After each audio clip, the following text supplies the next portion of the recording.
का पावन महीना शुरू हो चुका है। जैसा कि हम सभी जानते हैं कि भगवान शिव को बेलपत्र बेहद ही प्रिय है और शिवलिंग पर इसे चढ़ाने के अनेकों अनगिनत फायदे होते हैं। आखिर शिवलिंग पूजा में बेलपत्र का क्या महत्व है और उसे चढ़ाने का सही तरीका क्या है, यही सारी बातें पंडित प्रदीप मिश्रा जी ने अपने कथा वाचन के दौरान बताई हैं। उन्होंने साथ में ये भी बताया है कि किस तरीके का बेलपत्र होना चाहिए, उसे कैसे चढ़ाया जाना चाहिए, साथ ही इसका क्या महत्व है, इसको क्यों चढ़ाया जाता है, बेलपत्र चढ़ाने के क्या लाभ हमारी ज़िंदगी में हो सकते हैं, और साथ ही जानेंगे कि सावन में शिवलिंग पर किन 5 जगहों पर बेलपत्र चढ़ाना ज़रूरी होता है। अगर आप इन 5 जगहों पर सही तरीके से बेलपत्र नहीं चढ़ाते हैं तो आपकी मनोकामनाएं भी पूरी नहीं होती हैं। तो ये जानना बेहद ही ज़रूरी है। सावन के महीने में भगवान शिव की पूजा की जाती है और इन दिनों में भगवान शिव की विशेष पूजा होती है। धर्म और शास्त्रों में ऐसा माना गया है कि भगवान शिव की पूजा में उनकी प्रिय चीज़ों को चढ़ाने से वो खुश हो जाते हैं।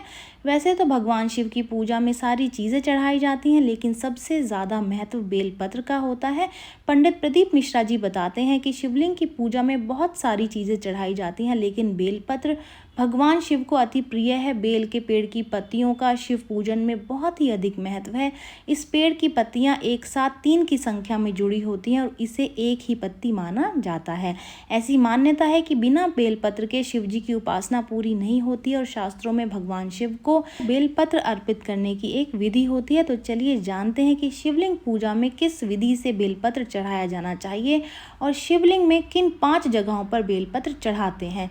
तो चलिए सबसे पहले जान लेते हैं कि बेलपत्र किस तरीके का होना चाहिए और उसको कैसे चढ़ाया जाना चाहिए। पंडित प्रदीप मिश्रा जी के अनुसार बेलपत्र के तीनों पत्ते त्रिनेत्र स्वरूप भगवान शिव की तीनों नेत्रों को विशेष प्रिय हैं। अगर आप शिवलिंग पूजा के दौरान बेलपत्र चढ़ाती हैं तो इससे भगवान शिव खुश होंगे और आपकी मनोकामना पूरी करेंगे।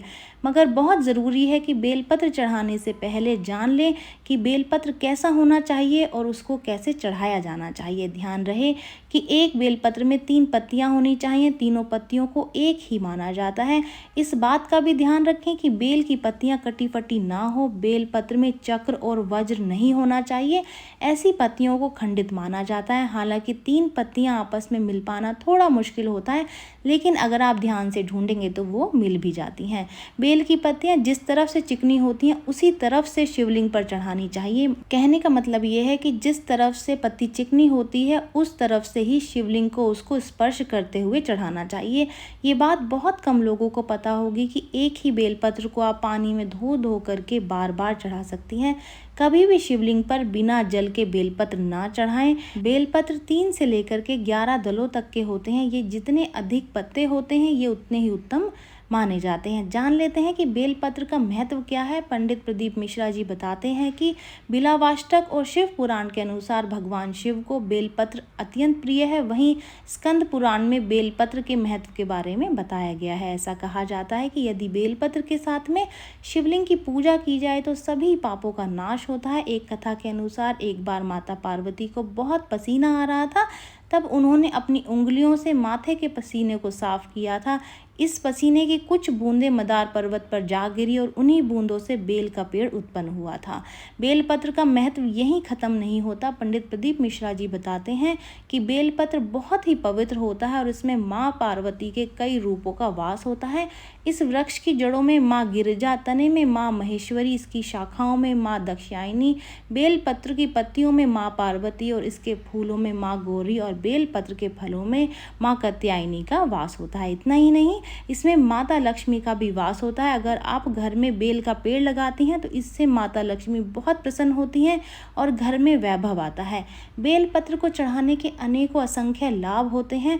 इसमें सबसे बड़ा लाभ ये होता है कि भगवान शिव बहुत प्रसन्न होते हैं और आपकी सारी मनोकामनाओं को पूरी कर देते हैं। वहीं बेलपत्र चढ़ाने से सुख के साथ साथ घर में वैभव और धन भी आता है। यदि आपको कभी भी आर्थिक संकट का सामना करना पड़ता है तो आप बेलपत्र ज़रूर से चढ़ाएं। अगर आप पुण्य कमाना चाहती हैं तो बेलपत्र की पत्तियों में ओम नमः शिवाय या फिर राम राम लिख करके उसे भगवान भोलेनाथ पर अर्पित करें। शास्त्रों के अनुसार आप रविवार के दिन अगर बेलपत्र की पूजा करते हैं तो आपके सारे पाप धुल जाते हैं। केवल भगवान भोलेनाथ ही नहीं, आप भोलेनाथ के प्रिय कुबेर जी पर तृतीया को बेलपत्र चढ़ाकर उनकी पूजा करेंगे तो पीढ़ियों तक आपके घर में धन की कभी भी कमी नहीं होगी।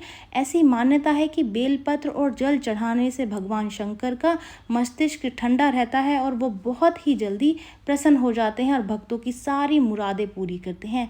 अब जान लेते हैं सबसे महत्वपूर्ण प्रश्न कि सावन में शिवलिंग पर किन 5 जगहों पर बेलपत्र चढ़ाना ज़रूरी होता है, वो कौन सी जगह है। क्या हमें सबसे पहले शिवलिंग पर बेलपत्र चढ़ाना चाहिए या फिर जलधारी पर।